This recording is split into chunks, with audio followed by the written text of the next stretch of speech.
Good morning, everyone, and welcome to the 74th Annual General Meeting of the Association of BC Forest Professionals. I'm Trevor Joyce, the 74th President of the Association, and I'll be your MC for today's meeting. I'd like to begin by acknowledging that all of BC's forest professionals live and practice within the traditional territories of Indigenous nations. Today, I'm speaking to you from the beautiful city of Campbell River, situated in the traditional territories of the Hamalko, Weewakai, and Weewakam First Nations. Thank you everyone for joining us today.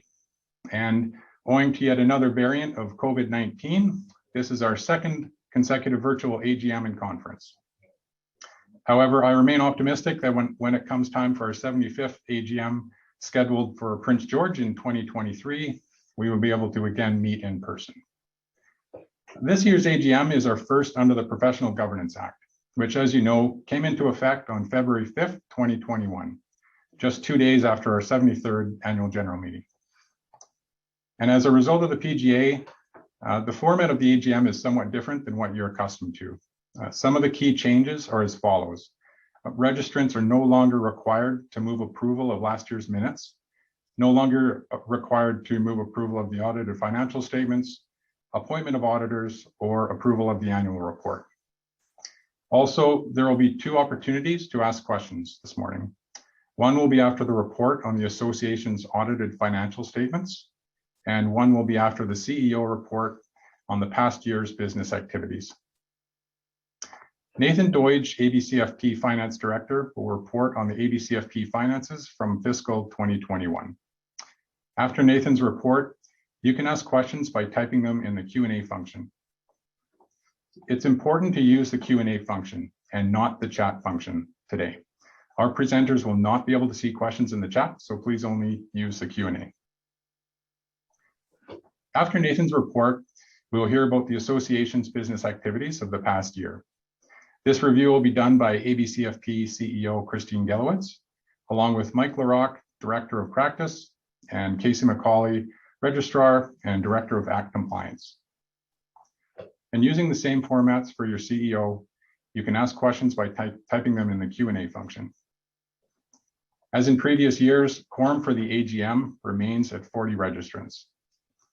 So looking at, thanks to technology, looking at how many people are logged in right now, we have achieved quorum. We've got about 1,300 people this morning. Now I'd like to introduce Nathan Deutsch, ABCFP Director of Finance and Administration, to present the 2021 audited financial statements. Nathan, over to you. Thank you, Trevor, and good morning, everyone. As Trevor said, I'm Nathan Deutsch. I'm the ABCFP's Director of Finance and Administration. I'm going to present an overview of our 2021 financial results, and we'll answer questions at the end. I'll pull up my slides right now.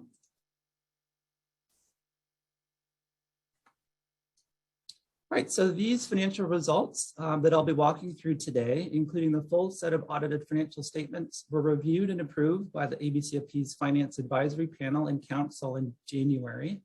The full set of audited financial statements are also available on the ABCFP website right now, along with the annual report.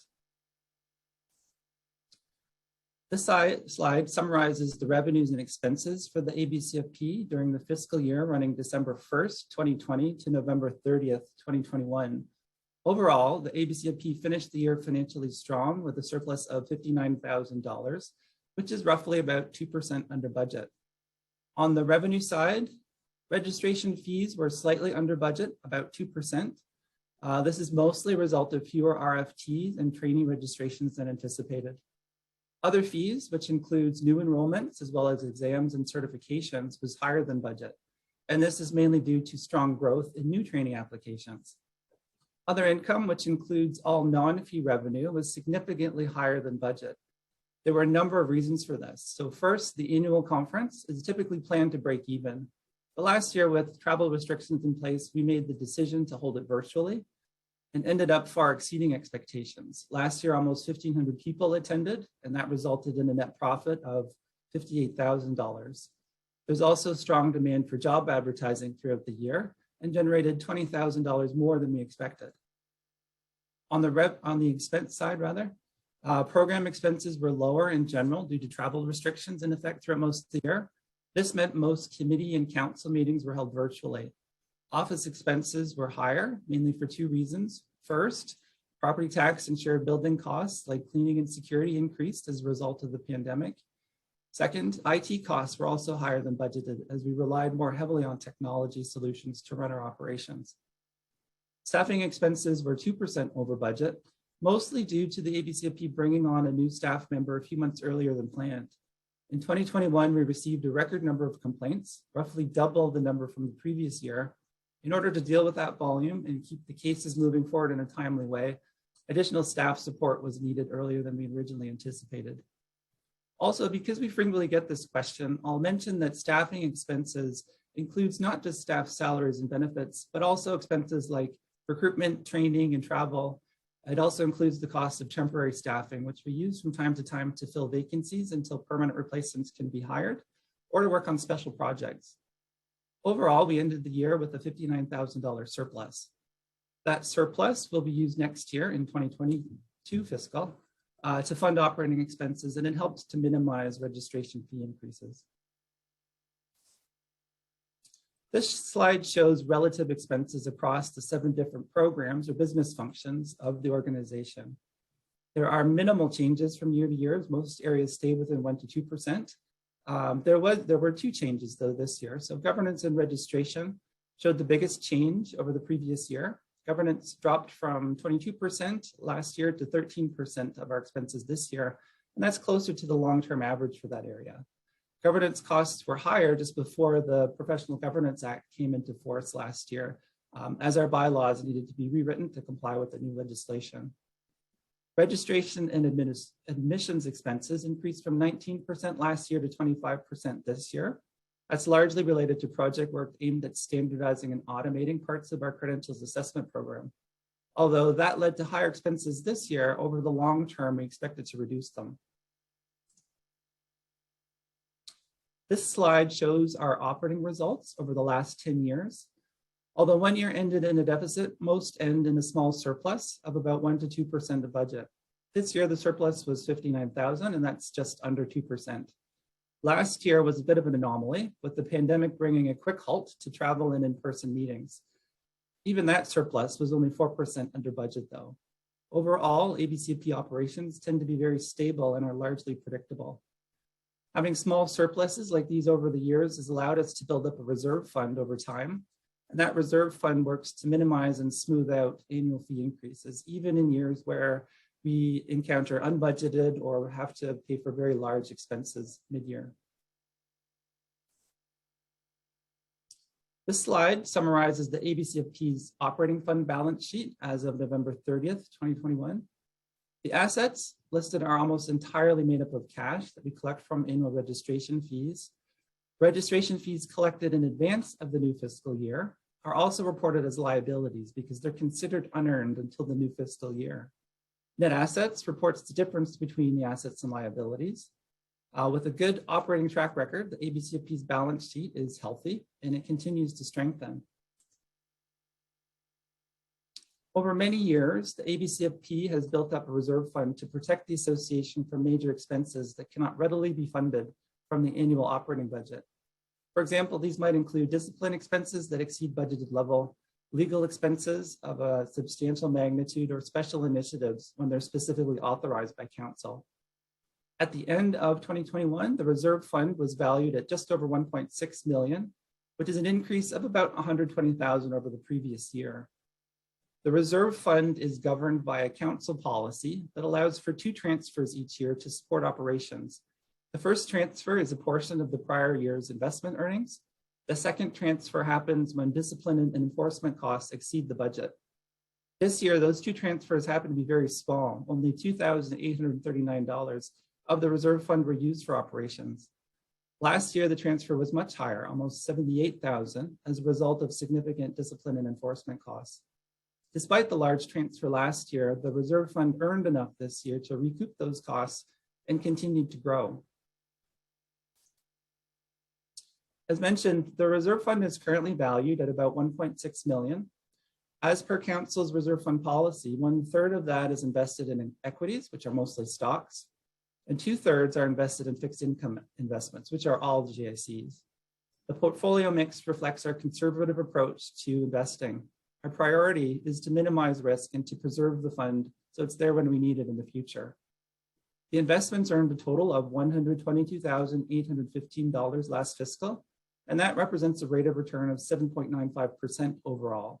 The breakdown is 17.58% on equities and 2.65% on fixed income.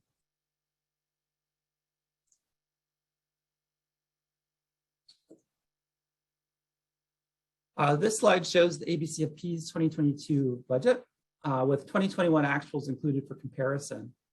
With the Professional Governance Act now in force, a number of program changes are required in order to comply with new legislation. These changes result in higher program expenses as well as higher staffing expenses. Overall, we expect expenses to grow by 10%. To partially cover those higher expenses, registration fees were increased by 5% this year. Factoring in the anticipated trends in registration, specifically that there will be fewer registrants paying practicing fees rather, registration revenue is expected to grow by only 3%. Other income shows negative change, but that's primarily because 2021 was so strong in this area, and we anticipated 2022 to return to normal. As you can see, the budget for 2022 shows an anticipated deficit of $163,000.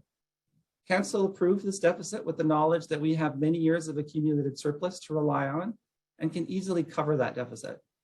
Staff have also taken on the challenge to minimize and ideally eliminate this deficit by year end through additional activity.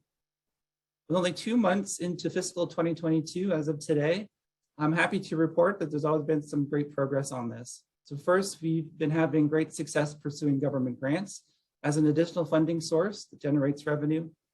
Also, as we anticipated a small surplus from our conference today, given we have a record number of people participating in the event, this far exceeds our initial estimate and will also help us to reduce the deficit. Finally, while I won't call this good news, the pandemic has obviously continued into 2022, which means travel and in-person meetings continue to be minimized, limiting expenses across the board. That concludes my presentation. I'm happy to take questions. Also, please remember that the full audited financial statements are available on the ABCFP website. I'll stop sharing my slides.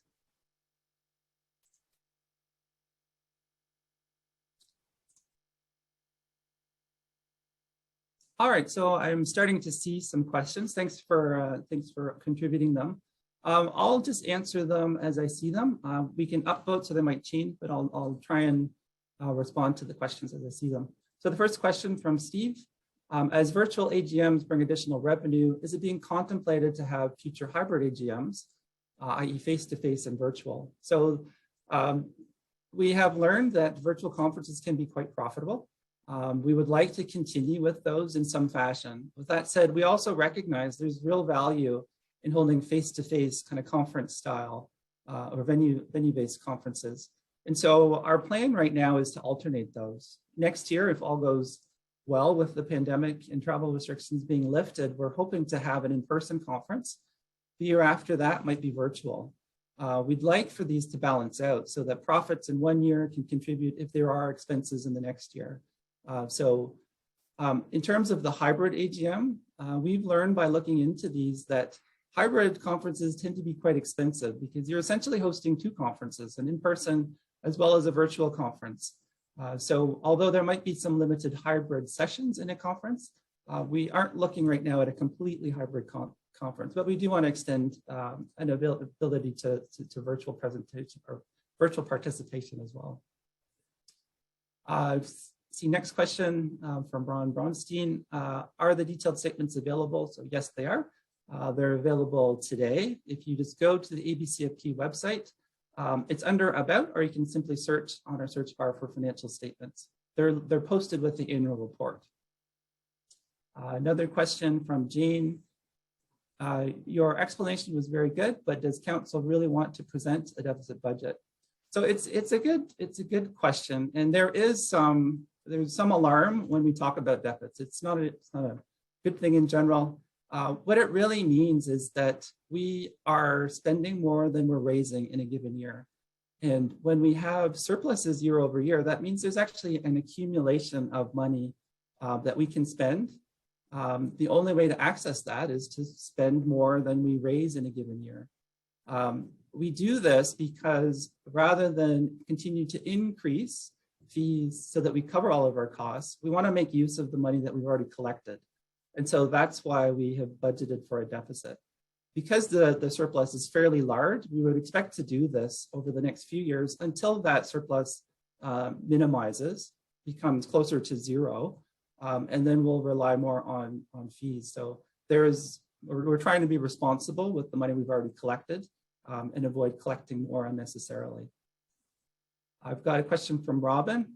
What are some examples of increased program activities leading to larger expenses year over year? So with the PGA, there's actually a number of them. So the Professional Governance Act requires some additional activity that we hadn't been doing. So for example, CPD compliance. Previously, it was voluntarily reported. Going forward, it'll be mandated. So it's required that you both complete CPD and report CPD.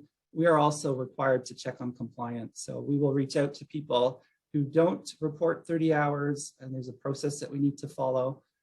There's also additional work or activity in the practice and audit function. So there's new types of reviews. There's more rules around that as well.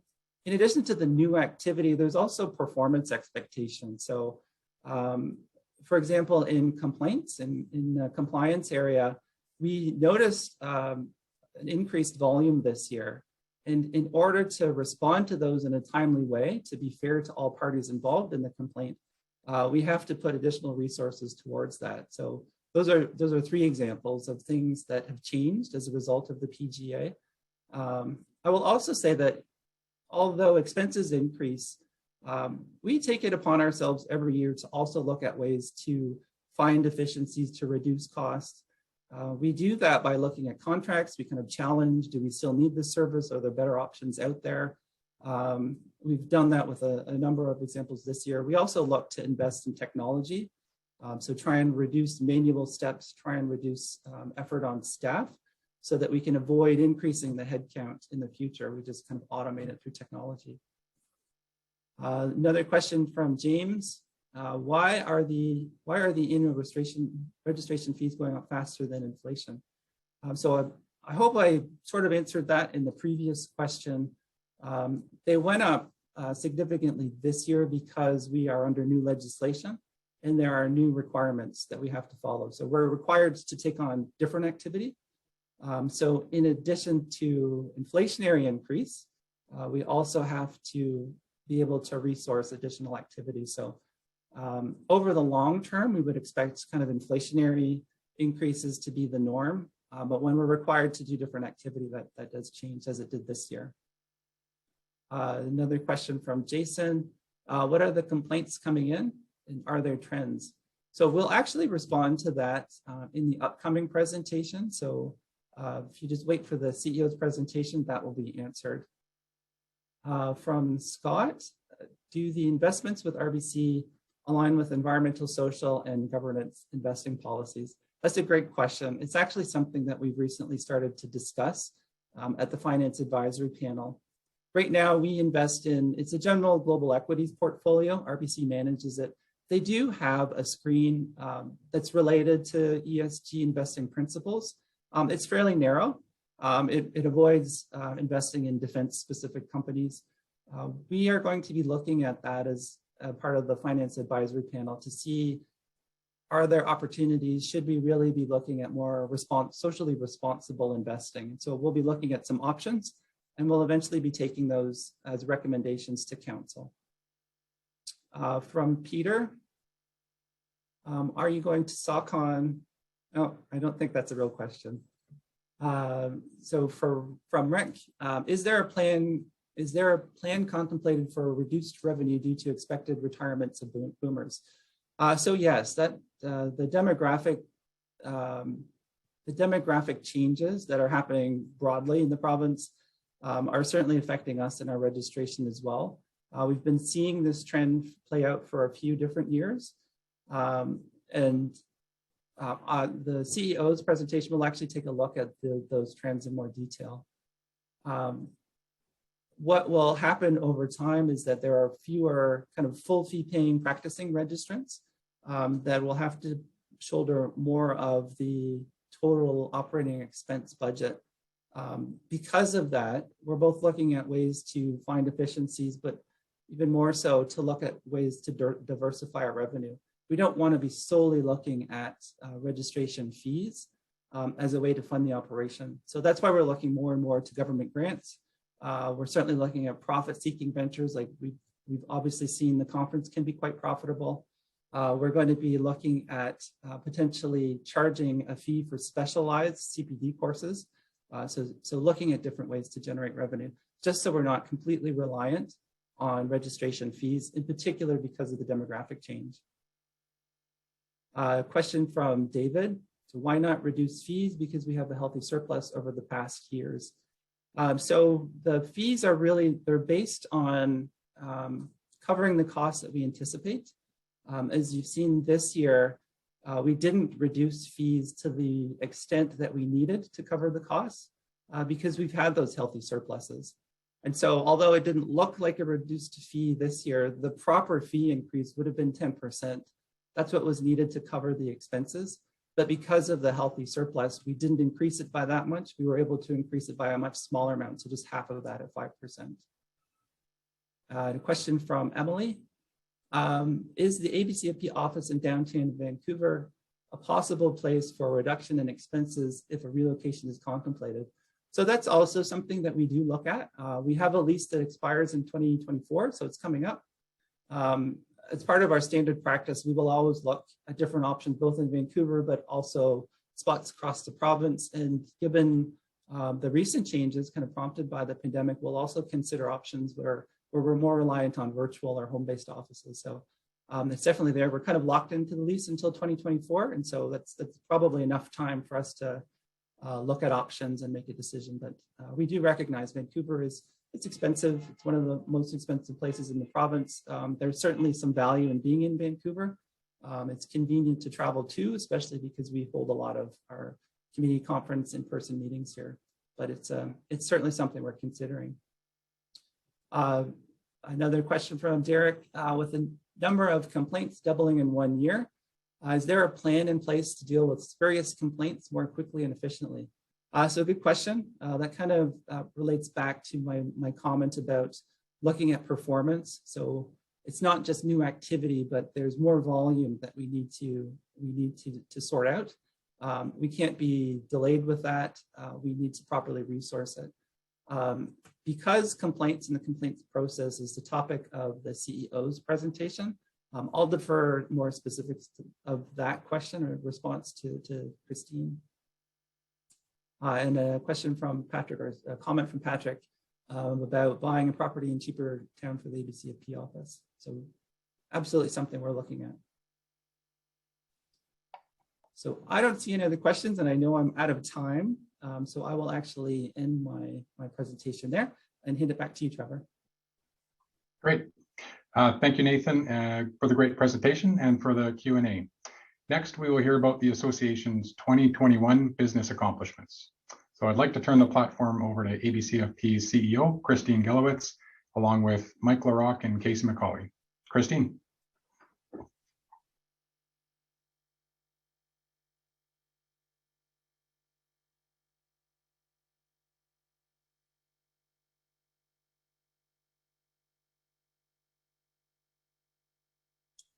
You might be on mute, Christine. Thanks, everyone. Sorry, I just had a little technology happening there.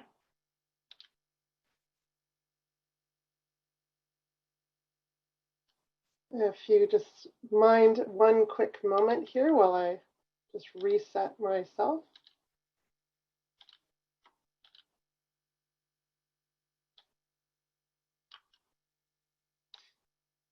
There we go, and hopefully everyone is seeing my screen and this is working properly.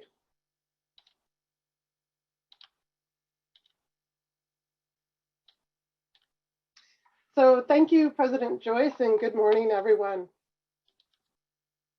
Today, I'm speaking to you from Victoria, BC, which is located within the traditional territories of the Lekwungen peoples. This presentation has two parts. So I'll deliver the first piece, which is going to reflect on our status and performance in 2021. And in part two, Mike and Casey will focus on learnings for you as a registrant. And at the end, we'll have a few minutes for questions. So on November 30th, 2021, which is our fiscal year end, there were 5,499 people registered with the ABCFP. Well, I can see that the number of forest professionals has been quite stable for a long time. There is much more to the story. One part of the story is about retirees. So the red line in the graph on the right shows the number of retired registrants. It has grown by almost 50% in the decade. The growth peaked in 2020 at 786 retirees. And for the first time in a decade, in 2021, the number was lower than the year prior. Another part of the story is about the total number of RPFs and RFTs. The green line is the number of RPFs and the blue line is the number of RFTs. Both have been in decline for the last 10 years, dropping by about 834 foresters. And this, kind of speaks back to, some of the questions that Nathan received about why are our costs going up? Some of it is less number of practicing foresters. And these numbers could be incredibly worrying, except for the fact that during the same time period, the number of trainees, and that's the line shown in yellow, has grown by 226%. That was from 317 a decade ago to 715 in 2021. And so the last piece, while the graph doesn't depict it, if you review the information in the annual report, you'll also see that the number of new RPF and RFTs is up about 30% in the last 2 years. So to sum it all up, we're in relatively good shape, but we need to keep an eye on a few things, including supporting new registrants, thinking about the fiscal financial implications, and working with post-secondary institutions to ensure the pathway to the profession remains clear. Now let's talk about forest professionals who are actively practicing. So first, let's look at that blue and white bar graph on the right. The takeaway here is that the practicing workforce has a balanced age distribution. This matters because it tells us that we're not going to suddenly lose all of our practicing expertise to retirement overnight. Now turn your eye to that word cloud on the left. A takeaway here is that the top 10 practice areas is spanning both technical aspects of practice and practice areas that are rooted in collaboration and planning. This is important to think about because it's going to inform our thinking about CPD. It tells us how critical it is to balance maintaining technical skills as well as those interpersonal skills, like being able to mitigate conflict, being able to easily communicate with a whole wide range of people. And now last, let's take a look at that small pie chart on the upper right. It's an obvious point, and you all already know it. The profession is male dominated. We need to keep paying attention to this. Otherwise, we risk our ability to foster equitable policy, processes, and practices for everyone. And a final comment on gender distribution. We are moving in the right direction, but we've got a ways to go. But in terms of what we've already accomplished, there was a 1% increase in women in 2021 versus 2020. And when you look back to 2011, the percentage of women has increased by 6%. So now I'm going to change gears a bit, and I'm going to move to talking about the state of the profession and into digging into our performance in 4 areas of professional regulation. So first, I'm going to speak to the ABCFP's responsibility to set standards. There are 3 types of standards. The first one I'll talk about is academic.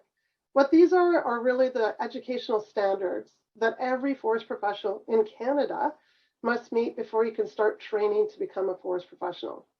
In 2021, 203 people were assessed against those national education standards. And after they met the standard, those 203 joined existing trainees. So altogether now, 715 trainees are working their way through a series of learning modules and licensure examinations that must be completed before they can be granted independent reserve practice rights. Standards are also required to be set by the ABCFP to guide the professional and ethical conduct of every registrant. So in 2021, we introduced a new code, and that had 9 standards.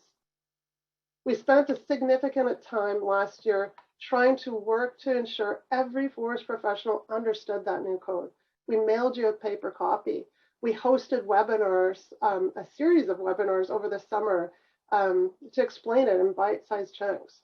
We developed an interpretive practice guide to support its application. We even created an online e-course. Now that last category of standards relates to forest resource activities. And this year we released 6 new professional service practice guidelines, as well as we released 5 new e-courses related to ABCFP practice guidance. A core job of being a regulator is to hold its registrants publicly accountable to the standards that it sets.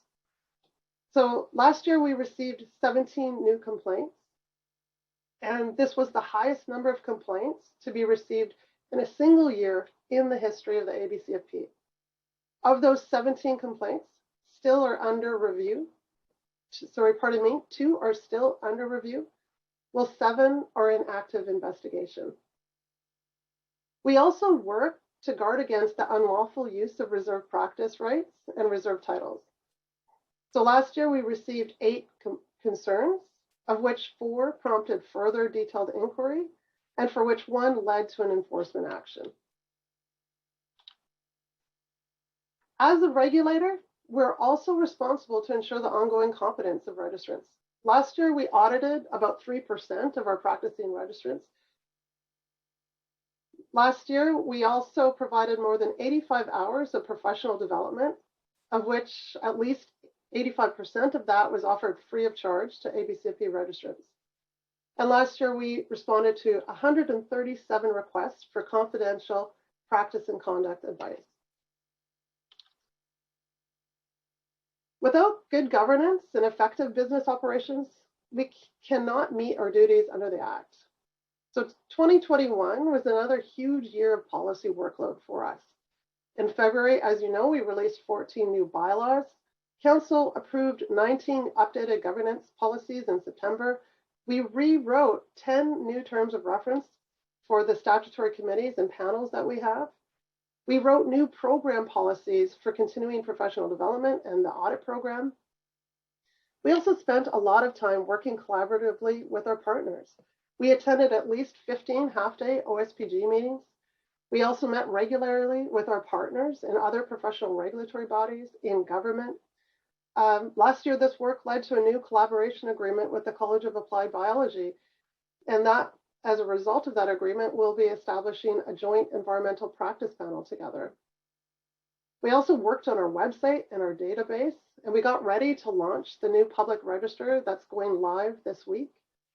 We responded to 3 survey audits that assessed the ABCFP's performance against 20 standards of good regulation that have been set by the superintendent. We also disbanded some committees, and we established 2 new ones.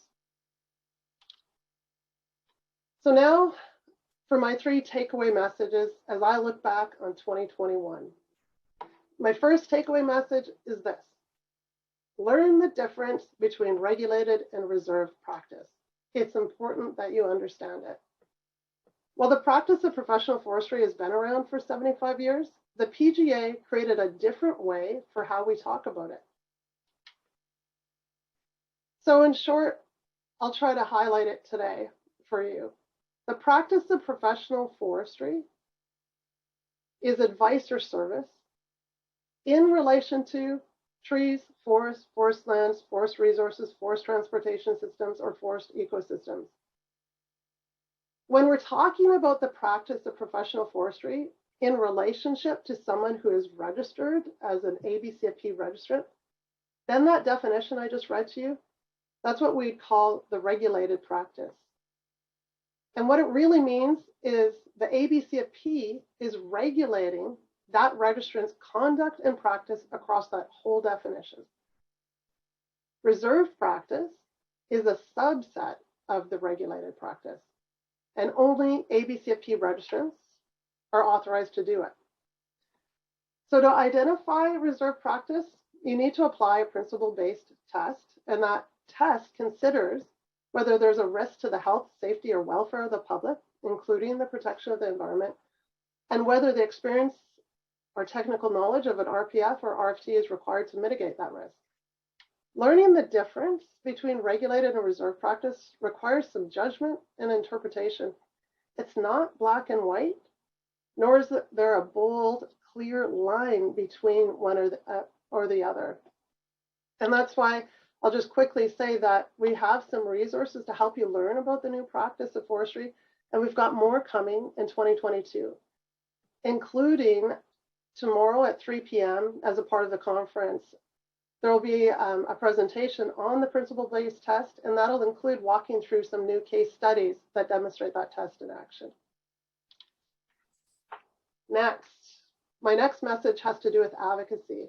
And I want to be clear, advocacy is not gone from the profession, but it is refocused. The PGA has made it clear in no uncertain terms, advocacy can never be about member or registrant interests. The focus is squarely on the public interest in the practice of professional forestry. I want to quickly say also that forest stewardship is not gone from the work of the profession. In fact, forest stewardship is a professional standard in our code. Forest stewardship is defined now in our bylaws. So what did advocacy for the ABCFP look like in 2021? One thing it wasn't about, our work in advocacy was not about taking positions. Rather, our work included things like writing a column that was published in the Tree Frog and BC Forest Professional about gaining some perspective about the Old Growth Technical Advisory Panel and the forester's role in forest policy changes. It involved meeting with government to talk about the role of forest professionals, how the legislation that governs forest management and the legislation that governs professional service of forest professionals are designed to fit together like jigsaw puzzle pieces. It was also a social media campaign about what forest professionals do. It was talking to 350 college and university students about what forestry is, why ethics matter when you're doing it, and the pathway to becoming a forest professional. It was also participation in the Climate Change Adaptation Network. But before I leave this slide, I think it's also really important to say the ABCFP is not only an organization. The ABCFP is 5,499 individual forest professionals who also have voices. Silent professionals do not benefit the public, but nor does it benefit the public or the profession to polarize, attack, and divide between ourselves around values and beliefs and opinions. It is absolutely our strength of our profession that we have a diverse employer base. It is a strength of our profession that we're regionally based. We need to use those strengths to seek to learn from one another, to fully appreciate the circumstances, and to build and implement solutions that are going to be durable for the long haul. We are absolutely better when we're rowing together as a team.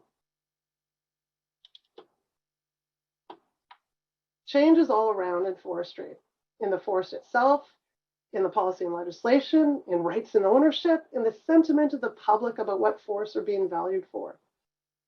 And when I think about these changes, who other than foresters are better to inform and to help navigate our changing forests? A forester's education is focused on caring for the forest. Foresters are professionally accountable. Foresters also They know how to stand in the middle of issues, how to balance perspectives, how to navigate tough conversations. So with today's AGM in a few moments, we're going to start into our 75th year as a regulated profession. We have a bright future supported by a strong past. We have more people than ever coming into the profession, bright, smart, career-oriented forest professionals. So thank goodness I am, you are, a forester, because our skills are needed now more than ever. Thank you for your time. I'm going to pass the floor virtually to Mike, who's going to share a little practice advice based on 2021. Well, thanks, Christine. Great takeaway. Good morning, everyone. Mike Lerock, Director of Practice. I respectfully acknowledge that I am speaking to you today from the traditional unceded territory of the Comox First Nation. As Christine has indicated, it was another interesting year to say the least. I wanted to tell you about some of the professional practice questions we received from you last year. Firstly, for over 20 years, the ABCFP has provided practice advice to registrants. At first, it was through a practice advisory service, a small group of practitioners who volunteered their time to field questions, work on a response, and get it back to the member. Members enjoyed this opportunity, but also wanted a quicker response time. So the professional staff with the ABCFP began to answer practice, conduct, and questions in much quicker time frame, but also off the side of our desks. The Professional Governance Act formalized this process. The Act established a requirement for the regulatory body, that's the ABCFP, to have a practice advisory program for registrants. We will be completing aspects of that program this year for registrants. The program will address issues you have in professional practice and in ethical and professional conduct. Our policy for the program will address things like the response time, tracking, accuracy and consistency of responses, and of course, confidentiality, to name a few. In 2021, there were some questions from you that stood out for me. Am I practicing professional forestry? Can I do this particular professional work? Old growth deferrals. Why is the ABCFP not speaking out? Well, let's start with the first question.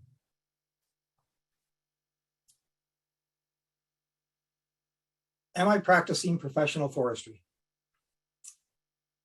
We received this question in different contexts.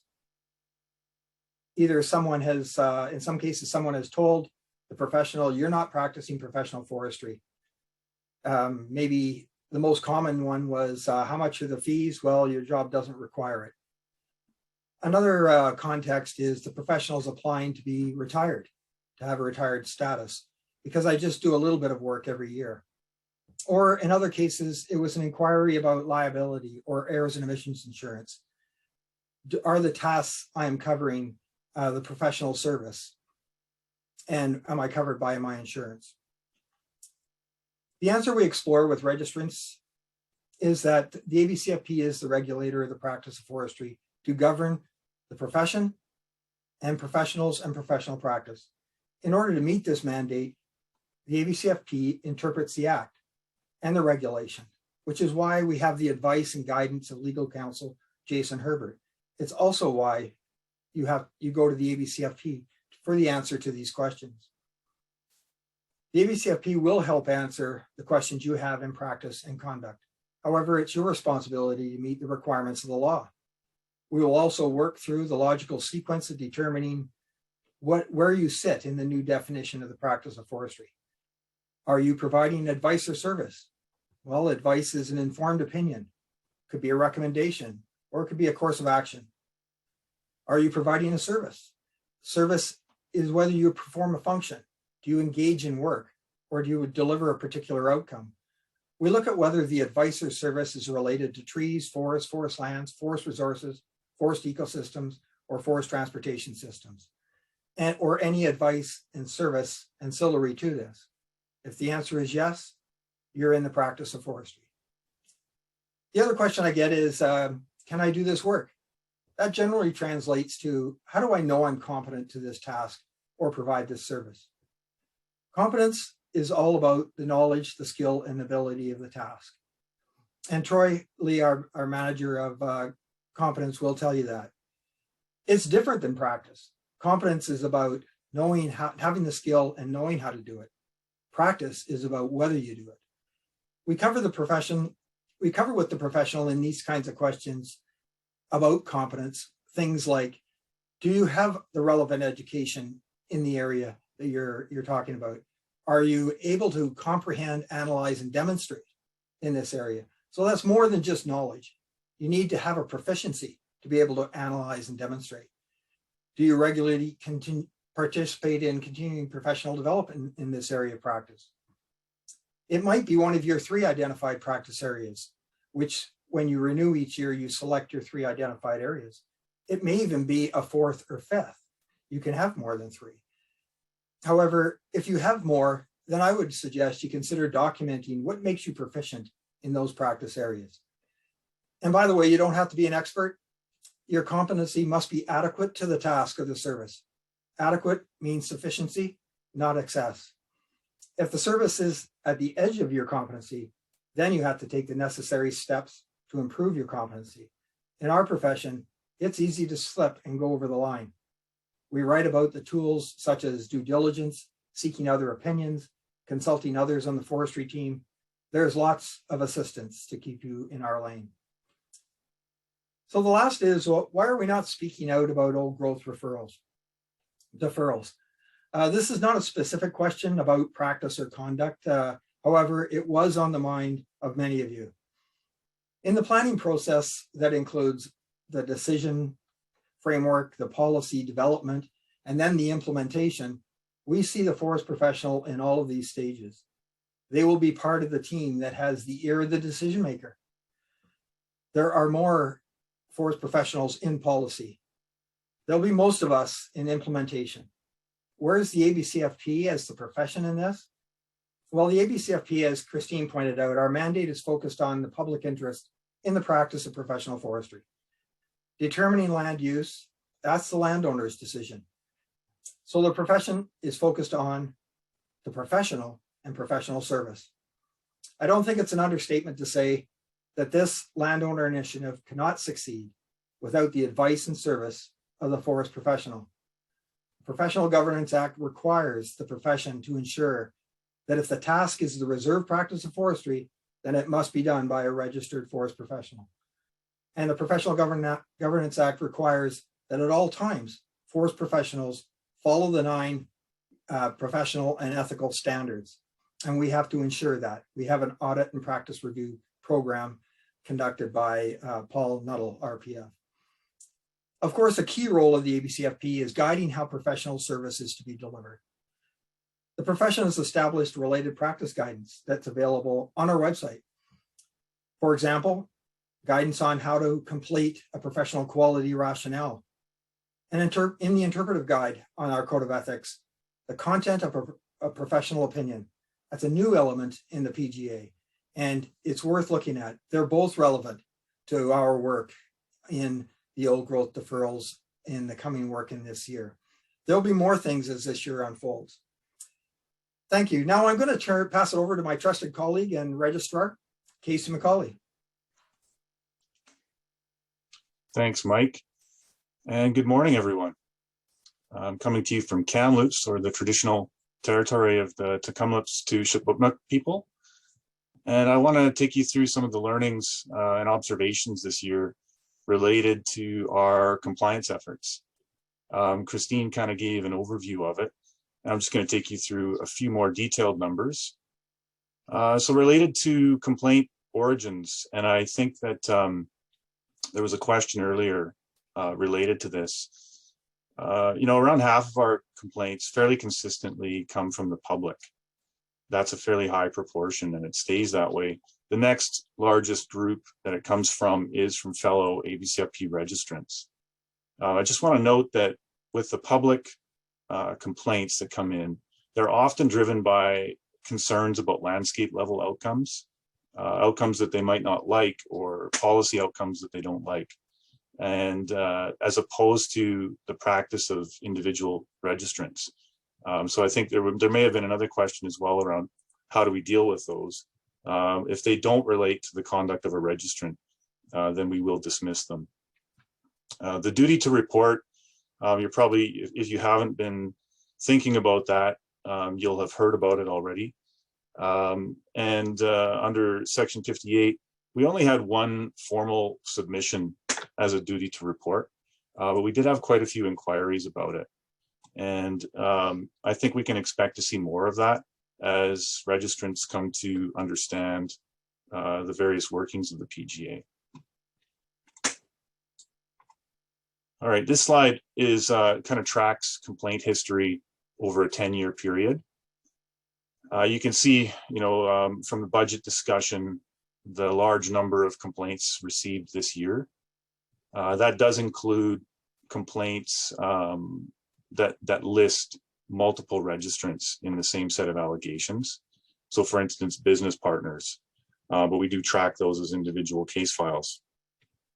So we are seeing a peak of them. I don't know that there's any single reason for this. They originated from a lot of different circumstances. Some of the reasons that may be part of it is heightened awareness of PGA and duty to report. So people thinking about their reporting obligations, or perhaps challenging some conduct that they wouldn't have previously. I think some of it is driven by the shrinking land base that we're operating on, and sort of the increased issues that we're encountering in those remaining areas, as well as increasing public expectations beyond provincial policies. I'm seeing a higher scrutiny on forest professionals' work by members of the public or groups.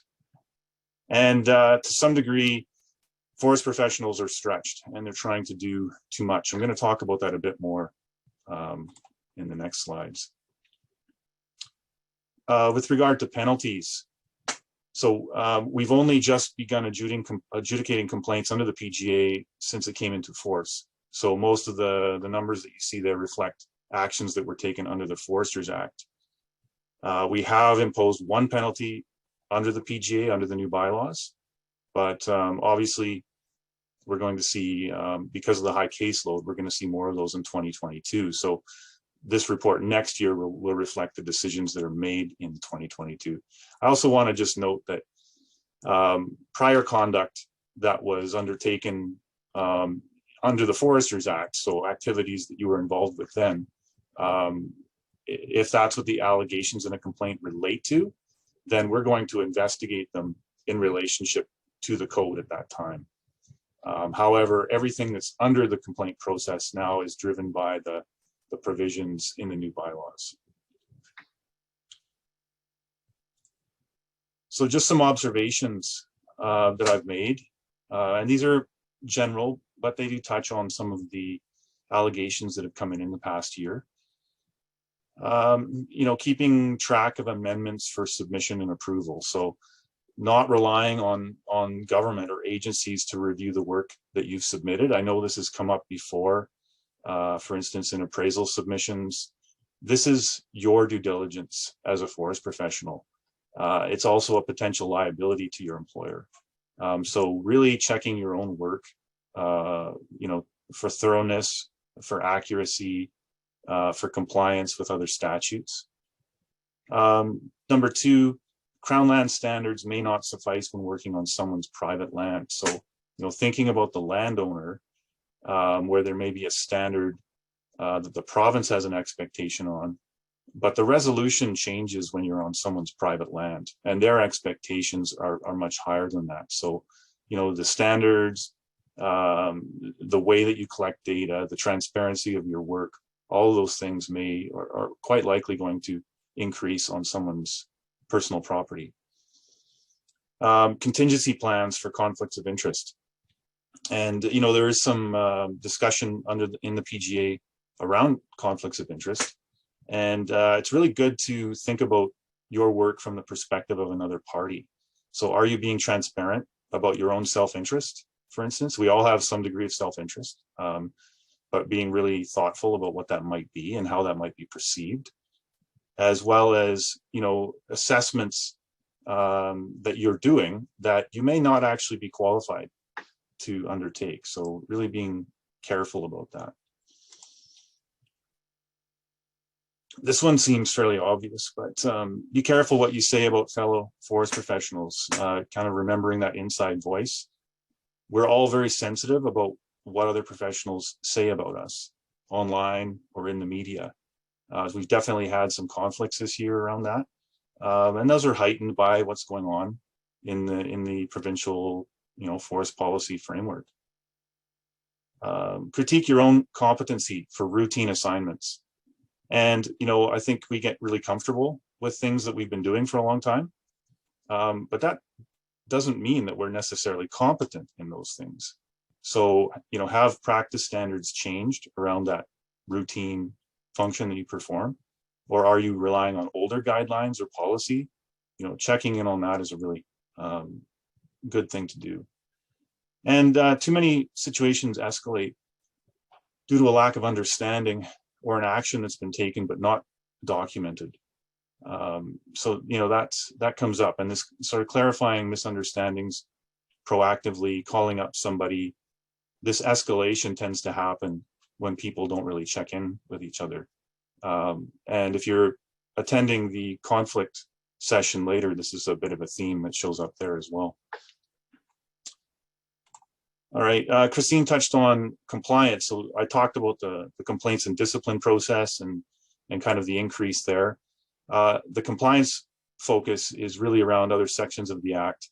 So these aren't complaints, but these are allegations of misuse of title or infringement on the reserve practice. And I expect this is going to go up, and our effort on this is going up as well. So these are kind of the numbers. They're relatively small. So regarding misuse and title concerns we looked into, we made some inquiries on those. I will say that most people and organizations, when we contact them, want to be in compliance. So they generally will quickly make adjustments to align. And then in one case, you can find this on our website, we had to deal with a falsified transcript where this individual was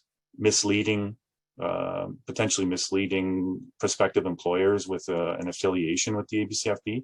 So we took action on that and published the result.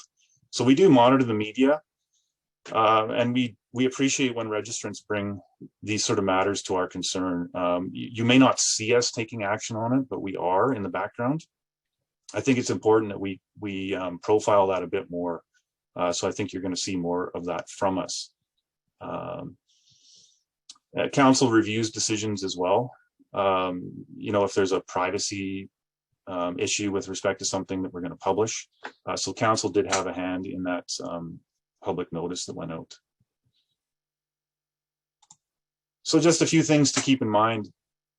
Big picture. Yes, penalty repercussions are greater under the PGA. Fine amounts have increased. There's also an ability for the ABCFP to recoup costs of an investigation. We had that before, but those provisions are strengthened. There's a less leniency around what is published. So these limits and conditions that remain on the register, there's some more weight behind that under the new legislation.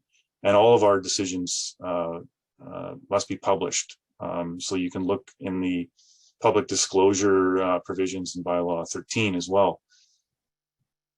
So there's a lot of invested in a complaint, all the parties involved, and the emotional toll can be quite high. But, remember, we have a duty to investigate concerns. That's why we're here. That's why we exist. It's a significant part of our role. In spite of that, and you may be the subject of a complaint at some point. But, barring revocation of your license or your registration, a complaint should not be seen as career ending. We need to recognize that mistakes get made and they present an opportunity to learn and reflect. So I think that's a bit of a culture shift for us to go through, and other professions are certainly there as well. All right, I'll stop there, and Christine or whoever wants to come back on. Okay, just stopping the presentation there. And we have just 5 minutes for questions. So we'll see what we've got in the question box and do our best. And I'll just ask one of our support team on the line to let us know when that 5 minutes is up and to give us a heads up. So I'm looking at the questions here, and the first one I see most upvoted is from Ed Morris, and it's related to advocacy. How has the ABCFP fared in the public media debates over forest use in BC? For instance, the old growth issue, wildfires, etc. The media seems to hear from many sides of the debate, but it appears the ABCFP is not an organization that is consulted. Great question, Ed, and I think we tried to take this on a bit in our AGM presentation. It's why Mike included the practice advice question that he did. And what's important here is to think about what is the ABCFP as an organization's role in these things. And when it came to old growth, there was a lot of discussion about what was being done. That was a land use decision. That wasn't the ABCFP's role to be there. We are focused on ensuring the ABCFP is doing what it needs to do as a regulator. We can't control public and media debates. We can't control who checks in with us. So I'm going to leave that one there because I know there's some other ones that we want to get to, and we only have a few minutes. So I'm going to move to the next one, and I also invite Mike and Casey to join into these questions with me. So the next one is from Valerie LeMay. Given the trend of the number of registrants, quorum of only 40 seems inadequate, particularly given remote AGMs. Any changes planned for quorum? Second question, if I may, are you tracking other diversity metrics than gender? Great questions, Val.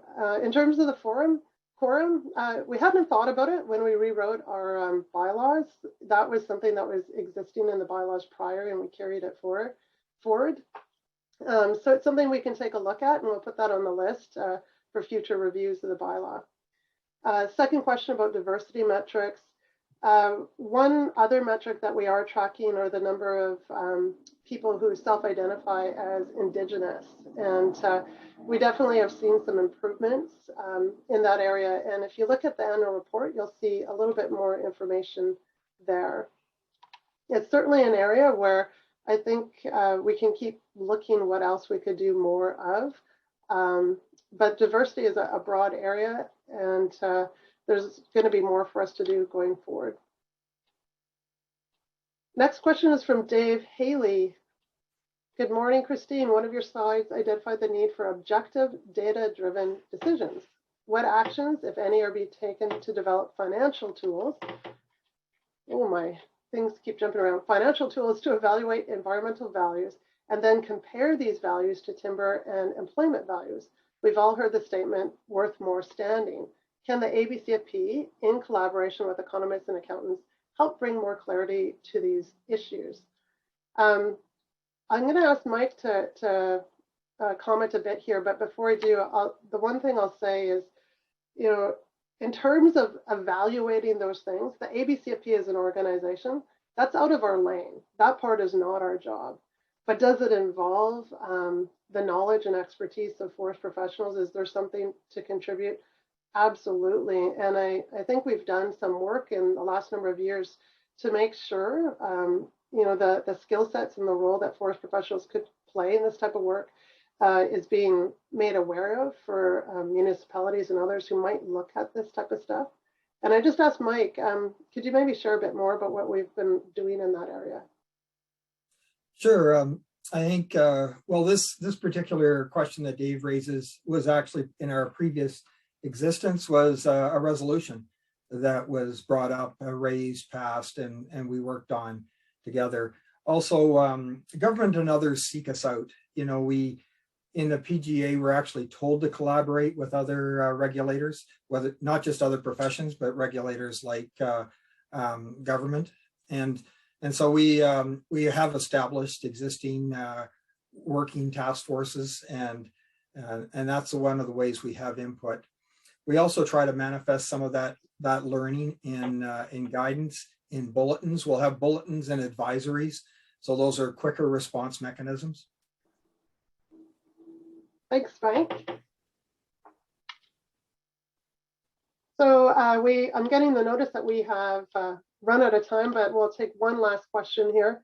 And top voted here was, why has the ABCFP not pursued action against non-registrants who are providing professional forestry advice to government, specifically the old growth activists? This is something that we have commented on. I mentioned a recent article a few months ago about the technical advisory panel related to old growth. But I'll ask Casey, who has, this is part of his job responsibility, reviewing those type of issues that are brought to us, to just add a few more comments about what the ABCFP has done in this area. Sure. Yeah, this question has come up on multiple sessions. We've received a number of inquiries about it. We have inquired with government about this specifically. You know, how that advice is being used, how the advice of the registrants involved in the work, as well as the non-registrants or the registrants of other regulated associations, is also incorporated in that. You know, without getting into the details of say how the panel functions, our examination of this has led us to believe that there is sufficient professional forestry advice being provided to that. As well, under the PGA, it's built in that people who are registered with other bodies that may have overlapping competencies in some of these areas can certainly participate. So, you know, there's a number of dynamics going on in that. It's not a black and white scenario at all. So unfortunately, we've run out of time. I see the president is back giving us the hook, but we will download the questions we didn't get to and look for opportunities to communicate that information when we can. Great, thanks. Thank you, Christine, Casey, and Mike. Just a reminder to everyone that the 2021 ABCFP annual report, as well as the 2021 financial statements, can be posted or be found on the ABCFP website. They are posted there now. Next part of our program is on a more somber note. This is where the ABCFP recognizes forest professionals who we lost this past year. And after I read their names, please join me in observing a minute of silence in their memory. George S. Briggs, RPF, retired. Philip L. Cottle, PhD, RPF, retired, life member. Ronald J. F. Elder, RPF, retired. Gordon M. Fenton, RPF, retired, life member. William R. Herringshaw, RPF, retired. J.P. Kimmons, PhD, honorary member. Christopher Allen Lee, RPF. E. Hugh Lyons, RPF, retired, life member. R. Brian Nielsen, RPF. Vern A. Sundstrom, RPF, retired, ATE, retired. Turge Vold, RPF. And Kenneth G. Walker, RPF, retired. We'll now observe a 1-minute moment of silence. Thank you.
Thank you, everyone. Under the PGA, Council is required to appoint a returning officer and scrutineers for the 2022 Council election. At Council's January meeting, the following registrants were appointed. Tony Wong, MRM, MBA, RPF, returning officer, and Michael Armstrong, RPF, CPA, CA, scrutineer, and Dave Patterson, RPF, scrutineer. Now I want to recognize and thank members of Council whose terms are ending. Trevor Swan, LLB, RPF, Ken Day, RPF, and Bowen Sly, RFT. Trevor, as a former president, helped guide the ABCFP as we prepared to come under the PGA and as COVID became a regular feature in our lives. He was an invaluable source of advice for me during my term as president and for fellow councillors and ABCFP staff. As well, Ken and Bowen have both given generously of their time and shared their valuable insights and experiences to ensure the ABCFP carried out its regulatory duties in a fair, objective, and transparent manner. Trevor, Ken, and Bowen were great contributors on Council. So on behalf of Council and all of BC's registered forest professionals, I extend a sincere thank you to each of you for your service and your efforts for the past 3 years. The ABCFP has been very fortunate to have you all serve on Council. Now it's my pleasure to turn the screen over to Garnet Mierau, RPF, who will be serving as president of the 75th ABCFP Council. Garnet will introduce the 75th Council and say a few words. Garnet. Yeah, thank you, Trevor, and thank you for your service on Council. So Wyatt, hello everyone, and welcome. I'm so pleased to be speaking to you today from my hometown in Kamloops, which is the heart of the Kamloops Secwepemc traditional territory. To begin with, I'm pleased to announce our new council members who were elected in the recent council election. Under the Professional Governance Act, ABCFP Council now includes 4 government-appointed lay members and 8 elected registrant members. The recent election was held to fill 2 vacancies for registrant members. The successful candidates are, in no particular order, Dave Clark, RPF, and Sally Sellers, RPF. Both Dave and Sally will serve 3-year terms, starting with the 75th ABCFP Council. I'm also pleased to announce the return to Council of Jamie Jeffries, RPF, who will be serving as Council Vice President. Jamie was a councillor at large with me from 2018 to 2020, and we welcome her experience back to the Council table. I also want to sincerely thank all the candidates who put their names forward and stand for election. Serving on Council is both a privilege and an incredible learning experience. While you may have been unsuccessful this time, as I was once, I hope you will again consider letting your name stand for the future Council election. We have a deep and diverse bench this year, and joining me on the 75th ABCFP Council are Vice President Jamie Jeffries, RPF, immediate past President Trevor Joyce, RPF. Our councillors at large are Dave Clark, RPF, Jason Fisher, LLB, RPF, David Gill, RPF, Kelly Kitch, RFT, and Sally Sellers, RPF.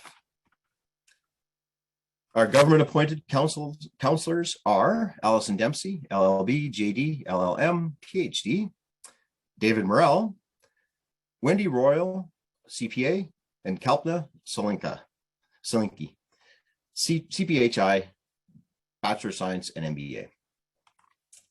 Thank you, everyone. Now I want to say a few words about Council's focus in the coming year. So again, it's a privilege and an honor to be serving you as your president on this milestone 75th year. This council will be putting our minds to a lot of important matters over the next 12 months, and I'm genuinely excited to have such a diverse and great group of people to serve with.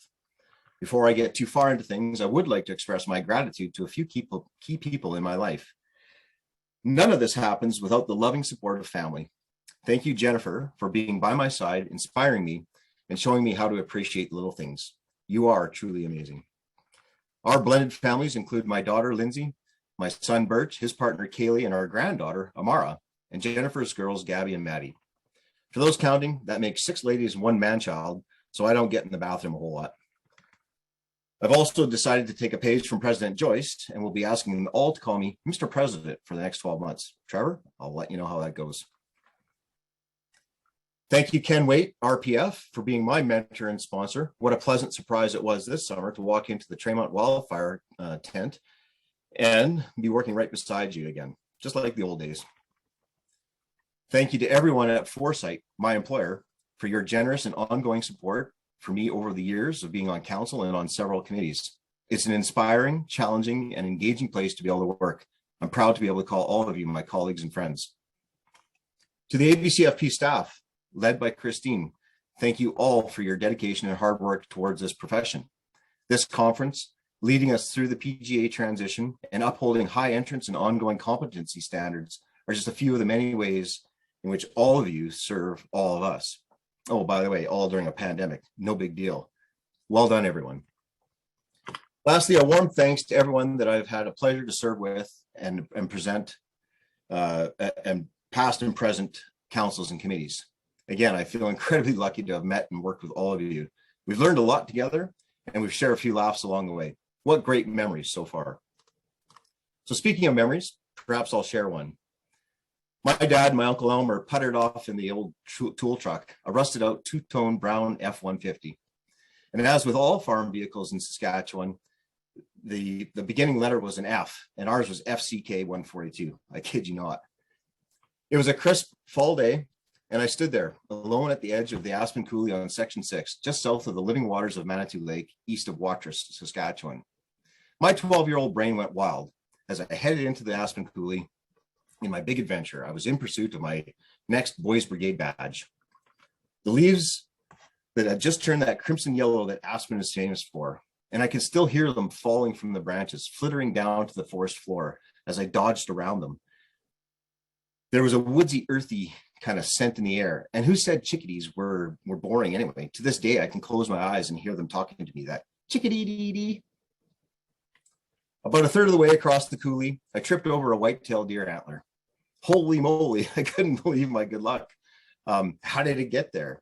Is that deer okay? I had no idea how any of that worked. I was completely clueless. I grabbed the rack and I packed it out. And when I popped out the other side, I jumped in the truck, just beaming with joy. And Dad, my Uncle Elmer, they just played along, indulging in my excitement.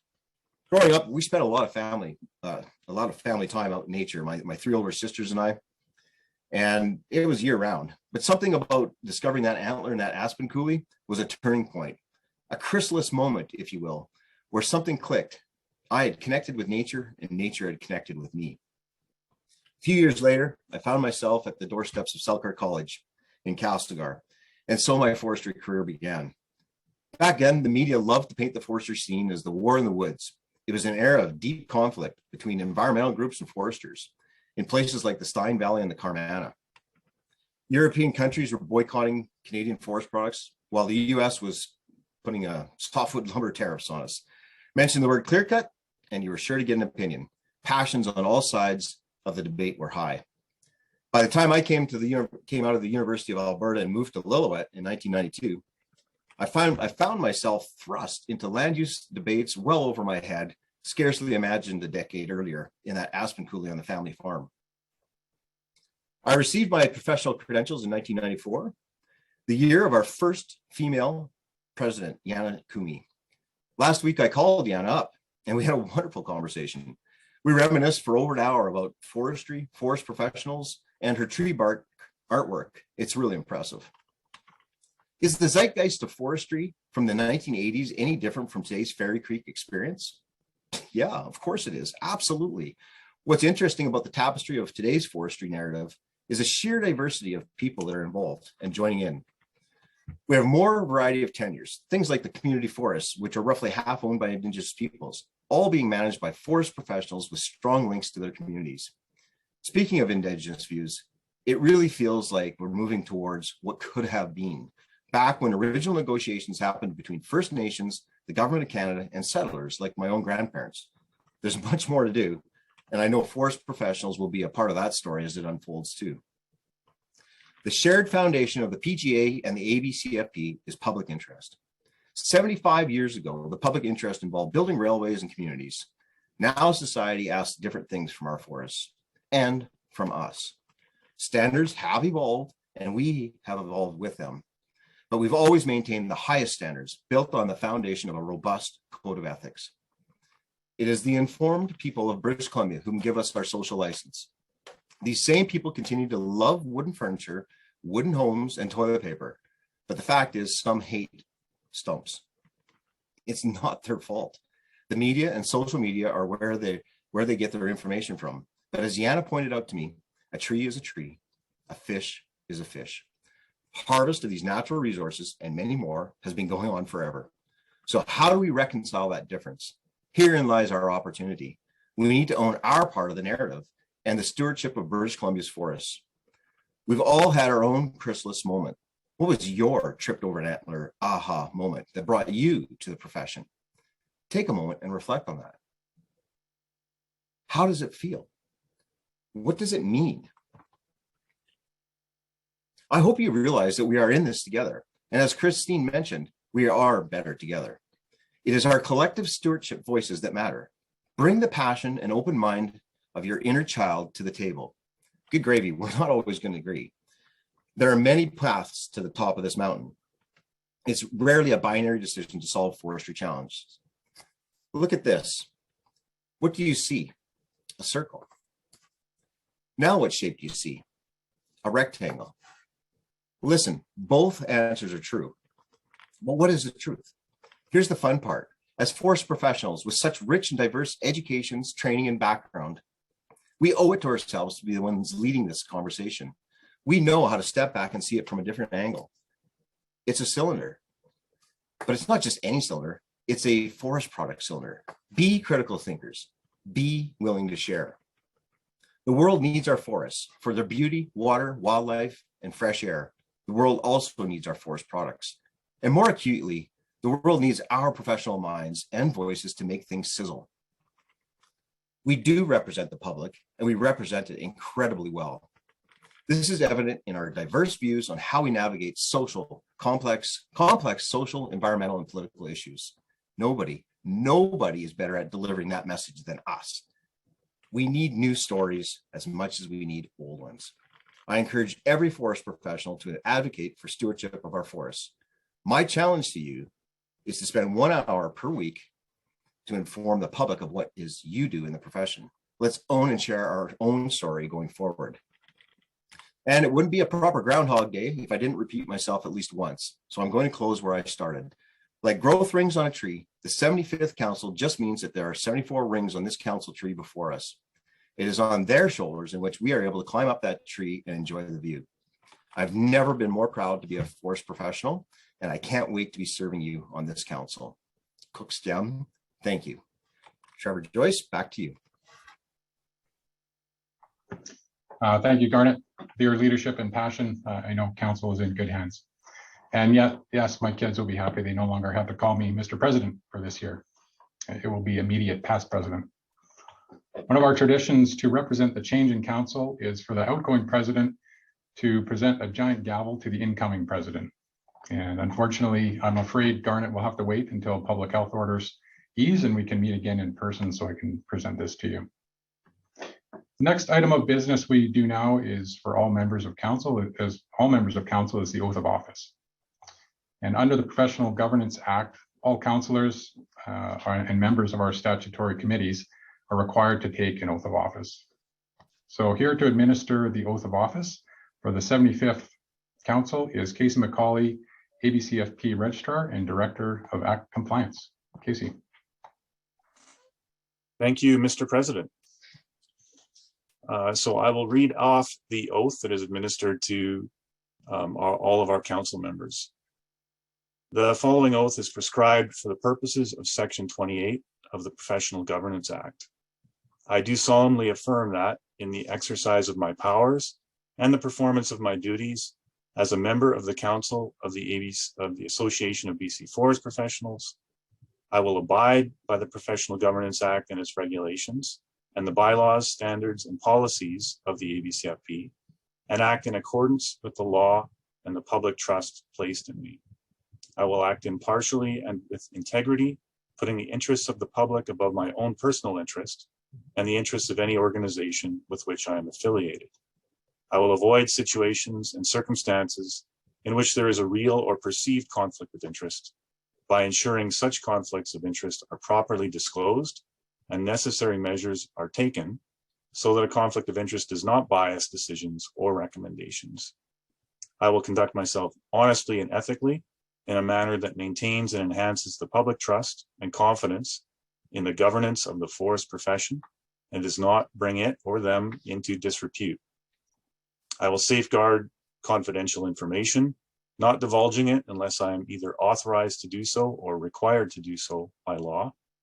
I will base my decisions on the objective evidence that is available to me, and I will ensure that other memberships, directorships, voluntary or paid positions, or affiliations remain distinct from my work undertaken in the course of exercising my powers or performing my duties as a council member.